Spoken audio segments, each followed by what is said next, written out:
हमारे channel study with AI में आपका स्वागत है, जहां हम इतिहास की अनकही कहानियों को उजागर करते हैं। क्या आपने कभी किसी रानी के बारे में सुना है जिसने महान मोहम्मद गौरी को हराया हो? नहीं सुना? तो तैयार हो जाइए, क्योंकि आज हम गुजरात की रानी नायकी देवी की अद्भुत कहानी साझा कर रहे हैं, जिन्होंने बहादुरी और बुद्धिमानी से अपने राज्य की रक्षा की और इतिहास में अपना नाम दर्ज कराया। तो चलिए कहानी की शुरुआत करते हैं।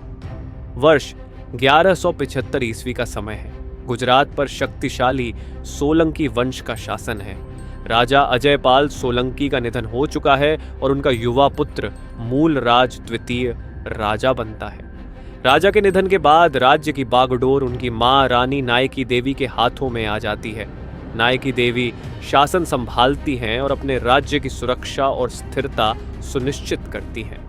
लेकिन जल्द ही 1178 ईस्वी में मोहम्मद गौरी गुजरात पर हमला करने के इरादे से आता है। अपनी विजयों से उत्साहित और यह मानते हुए कि एक रानी के नेतृत्व वाला राज्य एक आसान लक्ष्य होगा, वह अपनी सेना के साथ थार रेगिस्तान को पार करता है। गौरी को शायद ही पता था कि वह रानी नायकी देवी की योद्धा भावना को बहुत कम आंक रहा था। जैसे ही गौरी की सेनाएं पास आती हैं, नायकी देवी अपनी सेनाएं तैयार करती हैं। युद्ध माउंट आबू के पास गदरघट्टा के रणनीतिक स्थान पर होने वाला है। साहस, रणनीति और अपनी भूमि की रक्षा के दृढ़ संकल्प के साथ नायकी देवी अपनी सेना का नेतृत्व युद्ध में करती है। संघर्ष तीव्र होता है। गदरघट्टा की रेत पर तलवारों की टक्कर और तीरों की बौछार के साथ भयंकर टकराव होता है।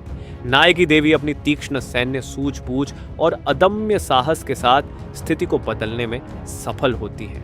गौरी की सेना हालांकि विशाल थी, लेकिन रानी की रणनीतिक प्रतिभा और उसके सैनिकों के अडिग संकल्प के सामने लड़खड़ा गई। गौरी न केवल पराजित हुआ, बल्कि उसे अपमानजनक तरीके से पीछे हटने के लिए मजबूर होना पड़ा। उसे रेगिस्तान से मुल्तान तक खदेड़ दिया गया। इस उल्लेखनीय जीत को दरबारी कवि सोमेश्वर और 14वीं सदी के जैन विद्वान मेरुदुंगा ने अपनी रचना प्रबंध चिंतामणि में अमर कर दिया है।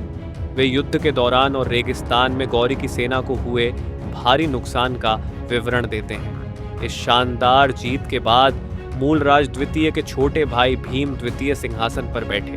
कुछ इतिहासकारों का सुझाव है कि भीम द्वितीय ने युद्ध में महत्वपूर्ण भूमिका निभाई, जिसने इस वीर गाथा में एक और परत जोड़ दी। भले ही अंतिम आक्रमण का नेतृत्व किसने किया, एक तथ्य निर्विवाद है। मोहम्मद गौरी ने कभी भी गुजरात पर आक्रमण करने की हिम्मत नहीं की। यह कहानी, जिसे अक्सर मुख्य धारा की कहानियों में अनदेखा कर दिया जाता है, भारतीय रानियों की बहादुरी और रणनीतिक प्रतिभा का प्रमाण है। रानी नायकी देवी की विरासत इस बात का एक शानदार उदाहरण है कि कैसे भारतीय इतिहास में महिलाएं अपने पुरुष समकक्षों की तरह ही दुर्जय और प्रभावशाली थी। अगर आपको यह कहानी उतनी ही दिलचस्प लगी जितनी हमें लगी, तो हमारे चैनल को लाइक, शेयर और सब्सक्राइब करना न भूलें। इतिहास की ऐसी ही और दिलचस्प कहानियों से अपडेट रहने के लिए बेल आइकन पर क्लिक करें। और याद रखें, इतिहास के पन्ने नायकों से भरे पड़े हैं, जिनमें से कई अपनी कहानियों के सुनाए जाने का इंतजार कर रहे हैं। देखने के लिए धन्यवाद। जय हिंद।